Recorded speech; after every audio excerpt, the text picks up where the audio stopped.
ചർച്ചയ്ക്ക് തയ്യാറല്ലെങ്കിലും ആവശ്യങ്ങൾ അംഗീകരിച്ചാൽ മതിയെന്ന് മുഖ്യമന്ത്രിയോട് ആശാ ഹെൽത്ത് വർക്കേഴ്സ് അസോസിയേഷൻ. ആശമാരുമായി ചർച്ചയുടെ സാഹചര്യമില്ലെന്ന മുഖ്യമന്ത്രിയുടെ പ്രതികരണത്തിന് മറുപടി നൽകുകയായിരുന്നു സമരസമിതി. ആവശ്യങ്ങൾ നിറവേറ്റിയാൽ മാത്രമേ സമരം അവസാനിപ്പിക്കൂ എന്നും ആശാ സമരസമിതി പ്രതികരിച്ചു. മുഖ്യമന്ത്രിയുടെ പ്രതികരണത്തിനെതിരെ രൂക്ഷമായ ഭാഷയിലാണ് ആശാ സമരസമിതി പ്രതികരിച്ചത്. മുഖ്യമന്ത്രി ചർച്ചയ്ക്ക് തയ്യാറായില്ലെങ്കിലും ആവശ്യങ്ങൾ അംഗീകരിച്ചാൽ തങ്ങൾ സന്തുഷ്ടരാകുമെന്നും ആശാ സമരസമിതി പ്രതികരിച്ചു. ക്യാബിനറ്റ് യോഗത്തിന് ശേഷമായിരുന്നു മുഖ്യമന്ത്രിയുടെ പ്രതികരണം. സമരക്കാരോട് നിലവിൽ ചർച്ചയ്ക്ക് സാഹചര്യമില്ലെന്നായിരുന്നു മുഖ്യമന്ത്രി പ്രതികരിച്ചത്. മുഖ്യമന്ത്രി സമരക്കാരുമായി ചർച്ച ചെയ്യുന്നില്ലെങ്കിൽ ഞങ്ങൾ ഏറ്റവും അവസാനം, കാരണം ഇതിനോടകം 4 ചർച്ച കഴിഞ്ഞു, ആ ചർച്ചയുടെ ഭാഗമായി മുന്നോട്ട് വച്ചിരിക്കുന്ന സമരസമിതിയുടെ ഭാഗത്തുള്ള നിർദ്ദേശങ്ങളുണ്ട്. അത് നടപ്പിലാക്കാൻ പറ്റുന്നതായി മുഖ്യമന്ത്രി പ്രഖ്യാപിച്ചാൽ മതിയാവും. പ്രത്യേകിച്ച് ചർച്ച ചെയ്തില്ലെങ്കിലും കുഴപ്പമില്ല.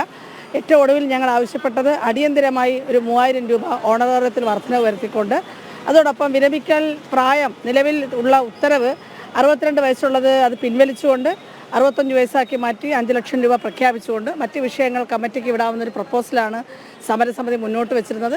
അത് മന്ത്രിയുമായി ചർച്ച ചെയ്തിരുന്നു, ആരോഗ്യവകുപ്പ് മന്ത്രിയുമായും അത് കഴിഞ്ഞ് തൊഴിൽ വകുപ്പ് മന്ത്രിയുമായും അത് വളരെ വ്യക്തമായി സംസാരിച്ചിരുന്നു.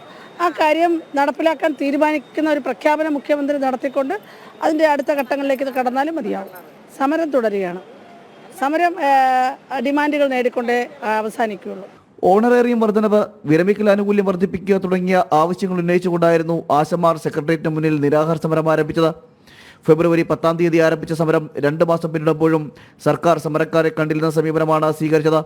ഇതിനിടയിൽ 4 തവണ ചർച്ചകൾ നടന്നെങ്കിലും അനുകൂല സമീപനമുണ്ടായില്ല. ഇതോടെ സമരം തുടരുകയായിരുന്നു. ജനം, തിരുവനന്തപുരം.